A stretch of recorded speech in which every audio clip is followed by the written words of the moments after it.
tu as la semence pour pouvoir donner. Il ne va jamais demander. Si Dieu nous dit, je vous donne cette salle, il nous donnera les moyens pour payer la salle. Il ne va pas dire, je vous donne la salle, et le propriétaire est derrière, il nous dit, sortez. Ce n'est pas possible. Et Dieu ne donne pas la salle pour que les autres églises payent pour nous. Ce n'est pas possible. Acclame Dieu pour toi. Alléluia. Non seulement Christ a renversé la malédiction de la mort en nous pardonnant, en nous purifiant du péché, mais encore, il nous a donné le moyen d'avoir la totalité de sa justice, la totalité de sa gloire. Parce que Dieu ne vient pas seulement te racheter toi, il te rachète avec ton problème. Il te rachète avec ta maladie. Il te rachète avec ta situation désastreuse.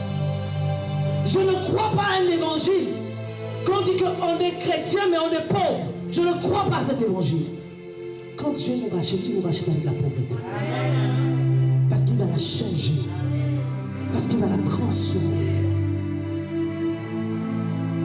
Qui condamnera les élus de Dieu? Toute la justice est à nous. Il nous a donné part à toute sa justice, dont personne ne peut te condamner. Il nous a donné part à toute sa gloire, dont personne ne peut t'humilier. Parce qu'il a dit, vous êtes assis avec lui dans les lieux élevés, dans les lieux célestes. Qui condamnera les élus de Dieu? C'est Dieu qui justifie.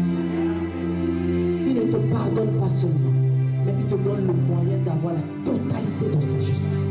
Il te donne le moyen d'avoir la totalité de sa gloire. Dont les hommes ne peuvent rien contre toi. Même la condamnation d'Adam qui a entraîné tous les hommes dans le péché est révocable. Peu importe ce que tu as pu faire, peu importe tes erreurs, Jésus vient révoquer toutes les condamnations, toutes les paroles équivoques qui ont été libérées dans ta vie ce matin. Il va te libérer, il vient révoquer ça. Il n'y a que l'acte de la croix qui est irrévocable. Mais tous les autres actes qui ont été prononcés contre toi, Christ a le pouvoir de le révoquer. J'ai dit de le révoquer. Peu importe la malédiction parentale des parents, des ancêtres, Christ a le pouvoir de le révoquer. De le révoquer. Le seul acte de la croix, l'acte de la rédemption est irrévocable. Ils peuvent tout nous enlever, la Bible, tout, mais ils ne peuvent pas nous enlever le salut. Ils ne peuvent pas nous enlever l'acte de la croix que Christ a accompli pour nous. Tu es un homme libre, une femme libre, un homme libre, parce que Christ t'a conféré la liberté. Nous pouvons le voir dans Colossiens, chapitre 1. Il a écrasé la puissance du péché.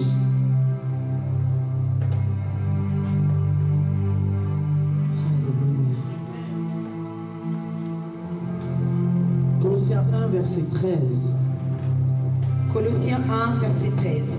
Qui nous a délivrés de la puissance des ténèbres et nous a transportés dans le royaume du Fils de son amour. Amen. Colossiens 1, verset 13. Nous devons rendre grâce à Dieu pour la délivrance spirituelle. Parce que c'est la plus grande délivrance que l'on puisse connaître. La délivrance spirituelle. Il nous a délivrés spirituellement. Délivrer, ça veut dire attirer vers soi. Attirer vers soi, sauver. C'est ça le sens de la délivrance. Nous ne sommes pas graduellement délivrés. Nous ne sommes pas progressivement délivrés. Nous sommes libérés instantanément. Amen. Dieu délivre instantanément. Amen. Je ne crois pas aux délivrances en morceaux. Je ne crois pas aux délivrances journalière, séquentielle. Nous sommes des chrétiens. Un chrétien n'est pas possédé. Parce qu'un chrétien, il a reçu Jésus et lors de sa nouvelle naissance, Jésus l'a délivré. Les chrétiens, vous ne devez pas à chercher la délivrance. Vous devez agir comme des êtres délivrés. Un chrétien ne cherche pas la délivrance. Il agit comme celui qui est délivré. Disons bien en vie.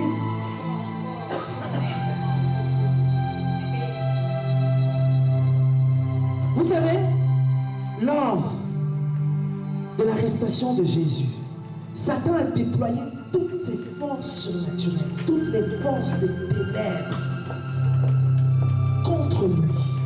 Mais sa victoire, son triomphe était de courte durée. Parce que quelques heures plus tard, Jésus a écrasé sa puissance. Satan a trop joué avec ta vie. Mais ce matin, cet après-midi, Jésus écrase sa puissance sur toi. Jésus écrase son pouvoir sur ta vie. Il a trop joué avec ta vie. J'ai dit, il nous reste quelques minutes. Il nous reste encore quelques minutes. De la même manière qu'il a crié victoire, quelques heures après, Jésus a mis fin à sa puissance. Jésus a mis fin à la prise du péché. Et c'est ce que Dieu va faire ce soir.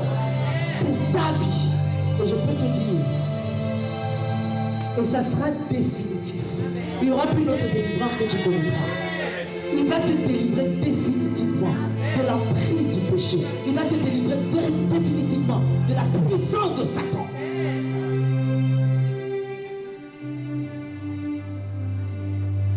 Si tu places ta foi en Jésus, il renversera pour toujours la puissance de Satan sur ta vie. Pour toujours.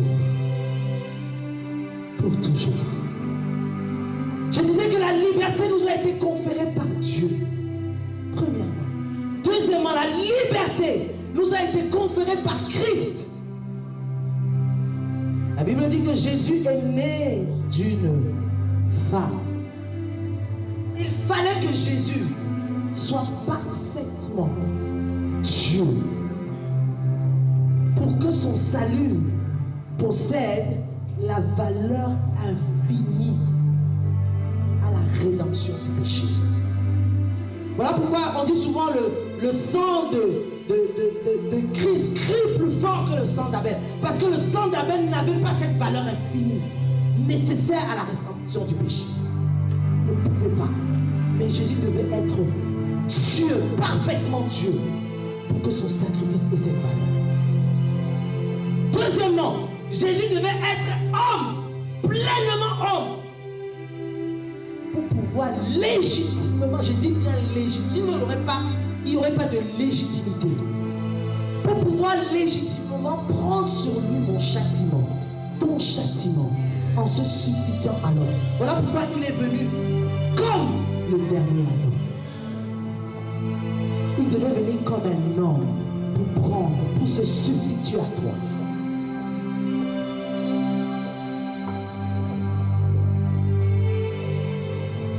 Le châtiment, il a pris.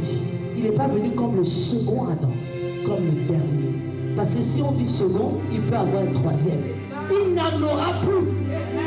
Il est le dernier Adam qui a pris sur lui ton châtiment, mon châtiment. Voilà pourquoi il devait être homme pour pouvoir nous délivrer. Et il devait devenir Dieu pour pouvoir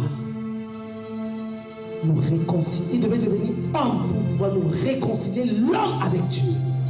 Sinon, ce ne serait pas possible. Là, je suis en train de te montrer les étapes. Comment Dieu s'est assis et a planifié ta libération. Je suis en train de te démontrer comment Dieu s'est assis et a réfléchi comment il va te délier de mes chaînes. Il va me délier de mes chaînes. Il va nous délivrer. Il a conçu notre libération. C'est le plan de la conception de Dieu. Ce n'est pas le fruit d'un hasard. Ta liberté n'est pas le fruit du hasard. Dieu s'est assis et il a conçu le plan pour ta liberté. Voilà pourquoi je dis Dieu a conféré cette liberté. Christ l'a fait. Jésus est né sous la loi. Comme tout le monde, comme tous les autres juifs, il devait respecter la loi. Il avait obligation d'obéir à la loi. Il avait obligation d'être jugé en conformité à la loi établie par Dieu. Amen. Mais contrairement à tous les autres juifs, il a satisfait toutes les exigences de la loi. Comment? En vivant dans une parfaite obéissance. Voilà pourquoi il a fait. Parce qu'il voulait racheter ceux qui étaient sous la loi, mais qui n'y obéissaient pas. Il était obligé de le faire pour racheter ceux qui étaient sous la loi, mais qui ne parvenaient pas à l'obéissance à la loi, mais qui mettaient sa foi en lui. Je viens te dire ce matin que Christ t'a racheté parce que tu n'arrives pas. Il ne rachète pas celui qui arrive. Il n'est pas venu pour les bien portants. Il est venu pour les malades. J'ai une bonne nouvelle. Si tu n'arrives pas, le péché est trop fort. J'ai une bonne nouvelle pour toi. Il est venu te racheter. Toi et ton péché. Toi et ta situation difficile. Voilà pourquoi la Bible dit qu'il a satisfait toutes les exigences de la loi. Parce qu'il ne pouvait pas racheter ceux qui étaient sous la loi sans lui-même obéir à la loi. Ceux qui étaient sous la loi ne pouvaient pas obéir à la loi. Voilà pourquoi Jésus est parti les chercher, mais en obéissant à la loi pour eux. Pour les racheter, pour les sortir. La Bible dit qu'il a porté sur lui nos maladies pour nous délivrer de la maladie. La Bible dit qu'il a pris nos guérisons. Il a pris sur lui nos maladies pour nous donner la guérison. Il a pris sur lui nos souffrances pour nous racheter de la souffrance. Il a pris sur lui nos difficultés pour nous racheter. Dieu n'a qu'un seul but, c'est de racheter. Racheter. Voilà pourquoi il est venu jusqu'à toi. Jusqu'à toi. Il a connu la solitude pour que tu ne connaisses plus jamais ça. Il a connu la faim pour que tu n'aies plus jamais faim. Il a connu le rejet pour t'accueillir, toi, ce matin. La Bible dit dans Romains 8, verset 17.